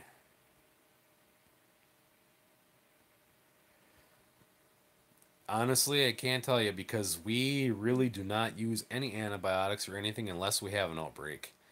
We do not do preventative meds. We do reactive meds, basically, or whatever you want to call it. Yeah. We don't pre-vaccinate for anything. We don't. We will vaccinate for like lepto and stuff every once in a while because of all the deer that we have. But I have a lot of people that I know in the veterinary field, and they all say if you do not need to vaccinate, do not. Because all of a sudden the day comes that you need to, we want those meds to work when they need to. Now, like leptospirosis or sporidia or whatever you call it, that's something you want to vaccinate for to prevent it, because it's hard to fix an aborted calf once it's aborted, type of thing. So, gotta bounce. Have a good one, Brenton. Rick and I watched your fence video last night and appreciate the tips. We are going to start fencing once we find the ground again. You're going to be waiting a while, Alicia. I don't know how much snow you guys have up there, but I'm sure you're pretty close to what we have here, too. She's not too far north of Will. Oh. I think they're closer to Superior, maybe, but... Well, and if you can't share what you know, or what's worked or hasn't worked on YouTube, why do it, No secrets. Been looking for a 4710 with loader. A Massey 4710 is 100 horsepower? I don't know the Massey numbers very well. Not the newer ones. I don't even really know a lot of the older ones. 20,000 hours out of my 7400. Seems to me you're getting pretty close. Rebuild her and go for another 20. Ted, I just try to be as honest as possible. That's why I made the video for Jordan the other day, because he was talking about building permanent fences, and it's like, don't. It's going to cost more money. And if you sell the place, you're going to have to leave all that investment there, where portable stuff you can take with you. I mean, he's already planning on buying a bigger farm in the near future, so... I think you're finally starting to get to that age where you've done enough stuff, where you've built them up enough knowledge, you could actually say that to somebody, whereas you remember when we were young and starting out, and everybody was, helping you out, and you're thinking, gosh, is it ever going to come full circle where I'm able to help other people out too? And yeah, young gun. Like in your situation, just a broadcast seeder on a 3-point. Talk to some different guys in your area, or get a hold of greencovercropseed.com and use their cover crop calculator. Plant some fall, like late summer cover crops, like the tillage radish and stuff. Just broadcast it right into your grass, your pastures. That annual crop will grow. The cattle can graze it. Then them roots will die off. Obviously, they dry up. They create that void, and they build organic matter, because you get more organic matter from the roots than you do from the plant on top. So that'd be your easiest way, your most beneficial way, your cheapest way. Instead of having to go out and buy all that equipment and everything, I think just a broadcast spinner spreader on the back of your Landini. You can use that for spreading fertilizer. You can use it for spreading lime. You can use it for spreading seed. and $500 at Fleet Farm or $480 for a brand new 3-point broadcast spinner spreader. So You could braid your beard, start a new trend. Well, he did put one of the kids. you guys probably can't see it, but yeah, He it's put in a John Deere girly bow in it. Brad Sparrow. Dye it a different color each month. Oh boy. No. As an elected public official, I don't think that'd be a good idea. That'd be funny if you showed up at town board meeting like that, though. Braid my beard. What do you think? Don't forget to spring ahead. No kidding. Due to the weather timer, they say that There's a 2-hour delay. there's a 2-hour delay. Gotta change the clocks tonight. Same program as far as vax. Nice seeing the things working on your farm with cover crop and all that stuff. It does. You know, I've been very fortunate that the first accident when I put cover crops out, it worked, and it just turned me on to it. I honestly think that any time that you can have something green growing in an off season, you're better off going that route. If you can get your soybeans off earlier, and honestly, a lot of guys can broadcast into soybeans. I could have been mine, but I don't plant with a corn planter. But if you can broadcast rye into soybeans so they're already growing when you harvest, that is just going to add organic matter. Even if you just burn it down the next spring before you plant again, it's just you've got that living year round. It's just going to add soil tilth and build the organic matter. And, you know, I think it's just a good thing. And feed the whole entire zoo underneath the soil. Yep. Oh, jeez. Yeah. Drifts to the top, swings to. I believe that. Yep. Spooner, that's right. I was thinking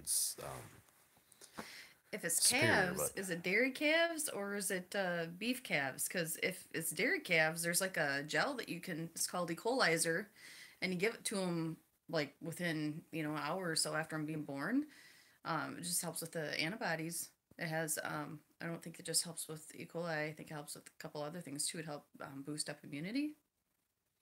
Yeah, I don't know Just on that one. I've never had an E. coli problem. We had coccidiosis problem back when we were bottle feeding calves. Massey rules.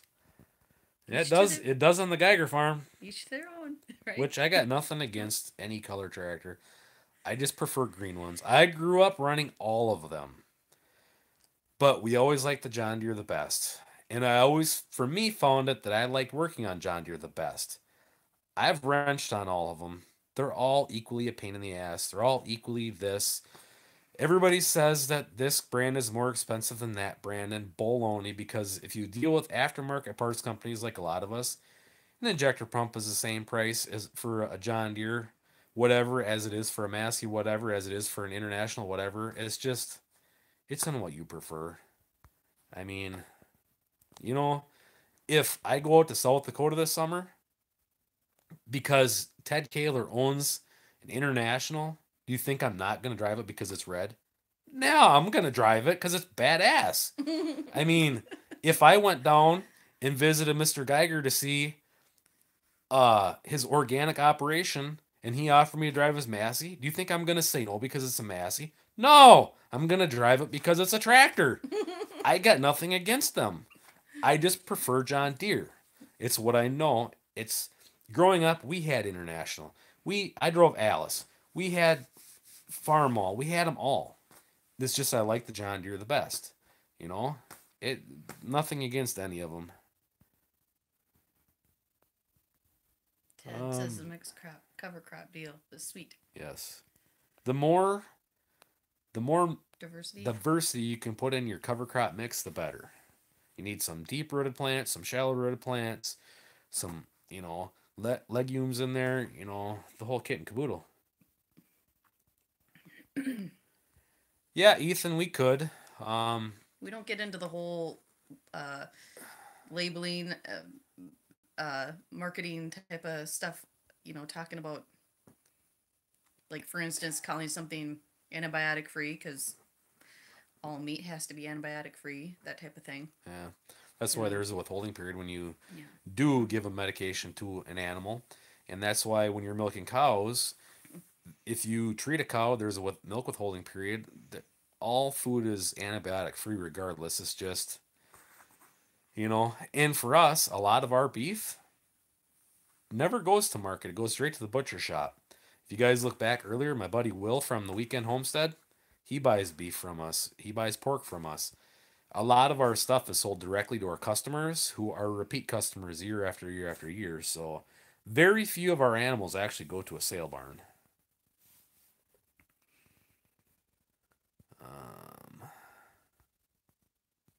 How's it going, Jeff? I'm sure it's just as miserable here as it is at your place right now. It sucks over here. Good night, soybean farmer. Massey roll, second that. Beef and dairy calves. Well, I would look up that equalizer. I'm pretty sure you can get that at Fleet Farm. Or ordered through the catalogs. Yeah. Or talk to a local vet or a few different vets. It's not a bad idea to talk to a few different vets in your area. If you live in town A, talk to a couple vets in town A, then talk to a couple vets in town B, and then town C.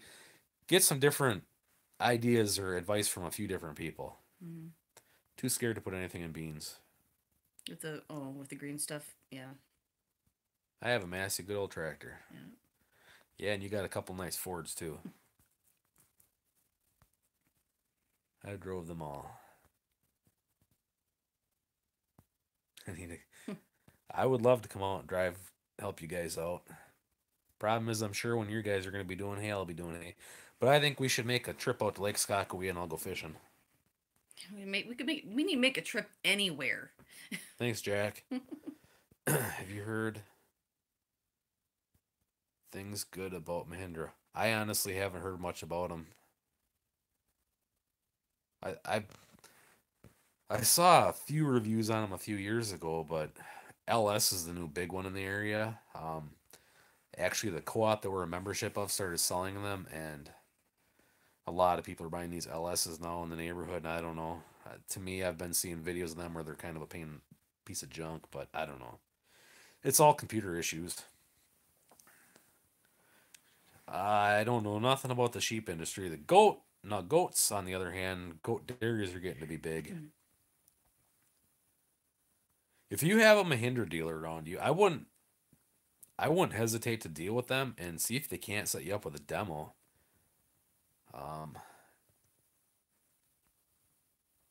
Farming 4G, how's it going, buddy? Ready to lose an hour of sleep. I think they should just leave the whole time change thing be. How's it going, Darren? Yeah. From both a farming and the nursing perspective. Trip anywhere, huh? You know what the problem with that is? See, I can't get him to leave his girls, and I get that, and I appreciate his dedication to the cows. It's just finding somebody that you really fully trust, and he doesn't want to go anywhere unless he has a camera system so he can view stuff on his phone. Yeah. I don't blame him. Just like to say, I think the both of you are doing a great job on your farm and with your cattle. Thank you, IH. Sleep? What's that? Sleep, what's sleep? How's it going, Eggwild? You need a CPL, a couple goats. Yeah. Weather isn't nice. Just got home from chores. Roads suck because the snow was piled high and just drifting right. Yep. Set my clocks ahead yesterday. First. Attaboy, Mark. Trying to get used to it a day at a time. I can't remember. I don't know if I'm talking to Elizabeth or Jade, but I is it the Mahindra or is it the Branson, or one of them runs the Cummins engine in them?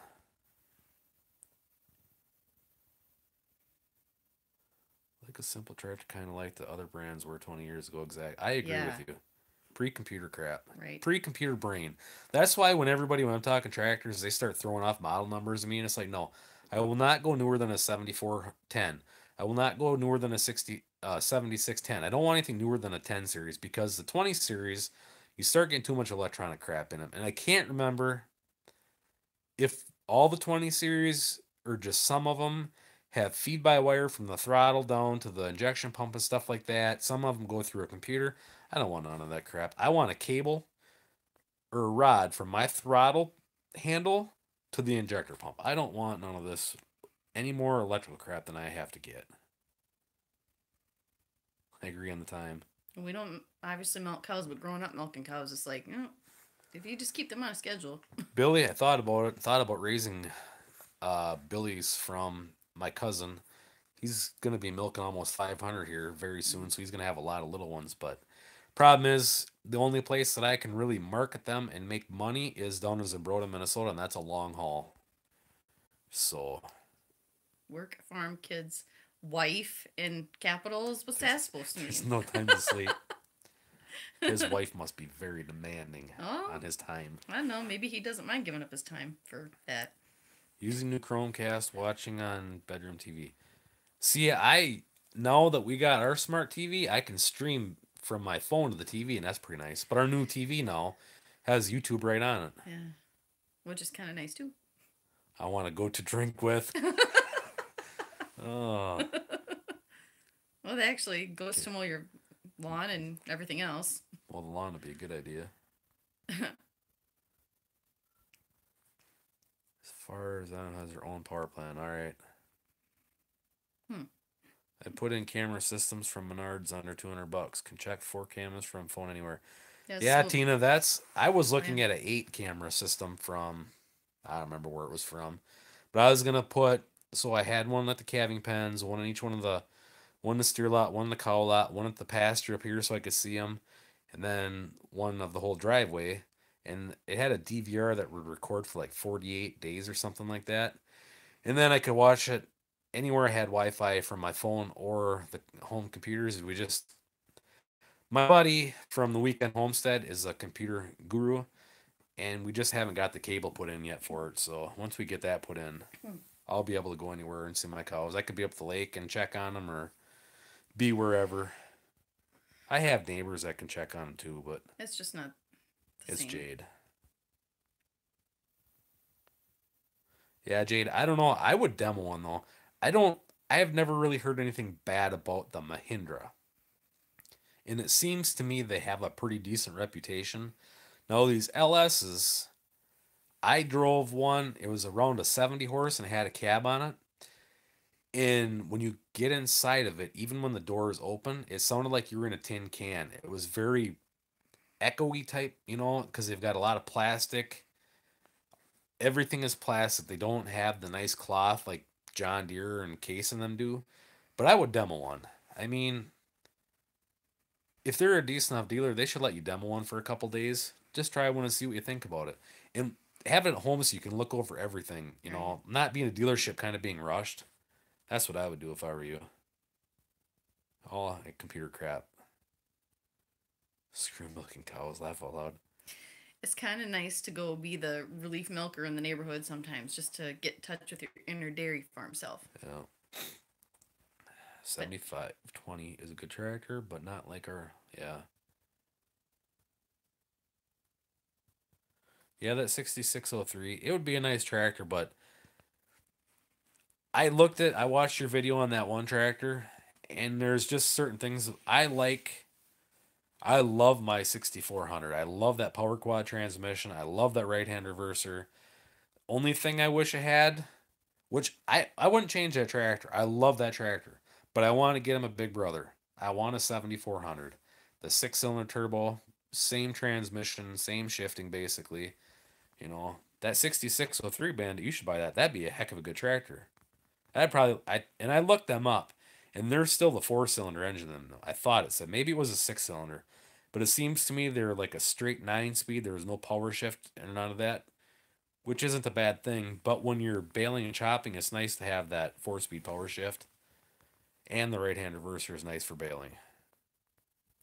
Tom says he'll do anything for his wife. She's happy, then I'm happy, which is he's a very smart man. Yep. Happy wife, happy life. Boy, Tom, you said a mouthful there. Yep, happy wife, happy life. Yeah. BTO. Did that, my wife wouldn't know. I spent money on the farm. Mechanically, aren't they all kind of the same? The difference is inside the cab. I think so. I guess I don't know exactly what you're talking about there, Tom, but yeah, I think so. I stay with 70s and 80s, true row crop and 100 horse range. Now all utility in that size and hard to work on. Yep. They were built for Mexico and 6-cylinder turbo diesel. Yeah. And see, I watched your video twice on that tractor. And the other day on Tractor House, I was browsing through tractors again because I'm trying to find a 5000 series.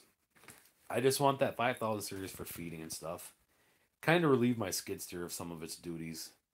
And I looked at those '03 series like you made that video of, and they don't look like a bad tractor. They are. I was reading something on them, and they're an economy model tractor for Deere, and like new. If you compared it to the 6400, it was like a third of the cost. They were. I don't want to say they were cheaply built, but they were an economy tractor. Nothing wrong with that. But for me, it's got to have a cab because I chop and I bale. And when you're doing custom baling, you want the cab, especially when you're doing corn stalks in the fall. So the cab is the biggest thing for me. And if I have kids ride with me, I want the cab. I will not let them ride with me on open station tractor. You know, on the 64, there's a perfect spot for them to sit on the wheel well. There's a cubby for their legs to go down. It's almost like they're sitting on a seat. You know, it's perfect. I'd love to put a buddy seat in there, but I, before I buy a buddy seat, I need to buy a left-hand mirror because pulling in the driveway, I gotta be able to start seeing behind me pulling in because these pricks, you can put your blinker on and everything, and they still pass you in a no passing zone. Does not have depth. Then yeah, I would definitely demo one, Jade, because the def and all that. You start seeing a lot of these reviews, they all have computer issues with the def, the regen, and all this other crap. Sold a few days after I did the video. Darn. Can't see broken in the field. Exactly. They are built way different. How's it going, Dan? Is it good evening, hello, or good evening, goodbye? Oh, Dan, he just showed. I haven't seen him comment, so he must have just showed up. Tractors from Deere are great working on dairy with all the electric crap, man. Okay.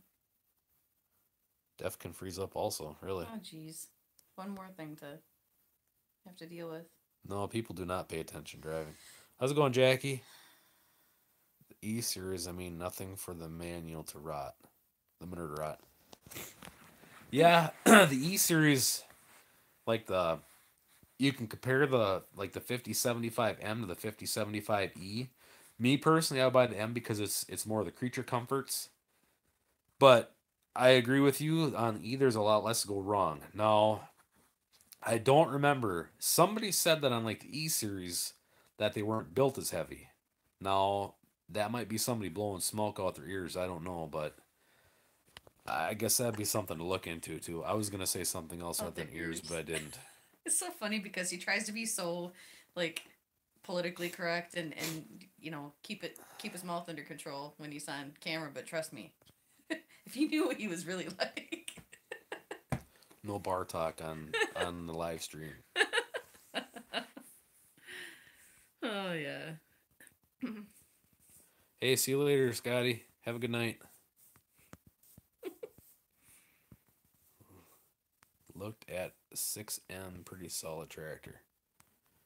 Yeah, they would be a nice tractor. If I had all kinds of money growing out my butt, like my pockets were overflowing with money, then I wouldn't care as much. But at the stage I'm in my life, something that would last the rest of my life means more to me than, having a fancy newer one. So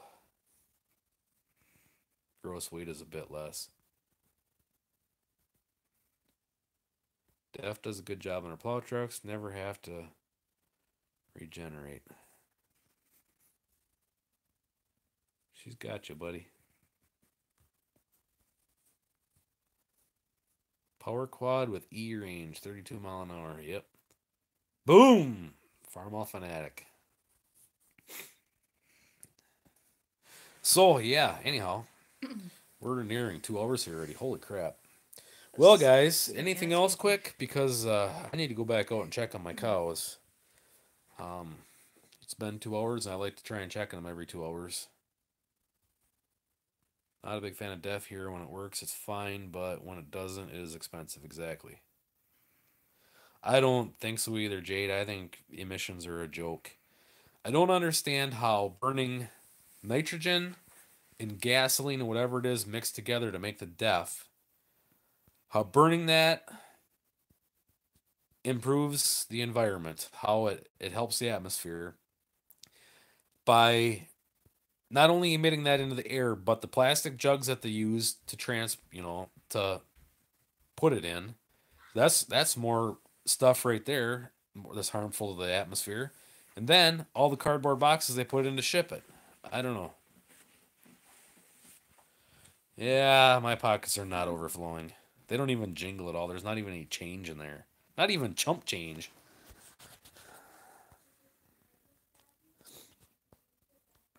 We have been lambing.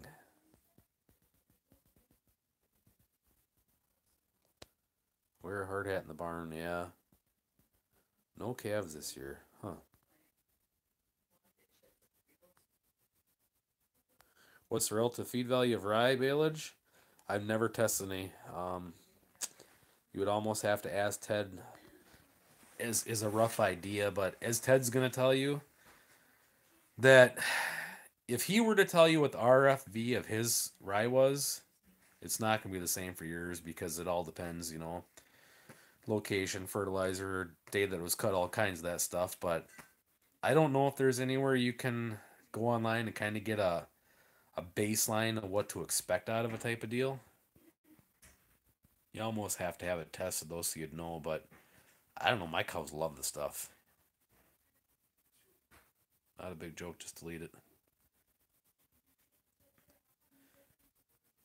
Have a good one, TNR. Yes, the snowflakes. Money making scheme. I agree with you, Farming 4G. It's a joke. Best thing I do to my truck was delete it. Yeah, I believe it. Not to cow farts. Oh.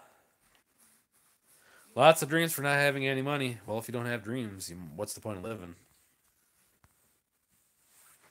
See, you don't understand. DEF makes a shiny, clean stack, and you're supposed to recycle the jugs and box. Yeah. Yep, you got that right, Fritz. Never had baleage. No, I guess you can't ask Ted. Trying to convince the wife my maintenance required light is on. Laugh aloud. See you guys. Have a good one, BTO.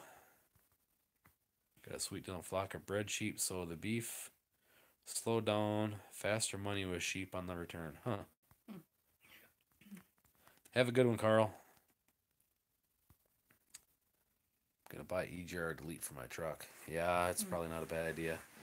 Well, guys, we are nearing 2 hours here, so I think we're gonna call it a night. I'm gonna go check on my cows one more time, make sure my shed is still standing, the remainder of it, and stay tuned for more videos. I guess Monday or Tuesday we'll have an update video to see if the shed's still standing. Got different fuels.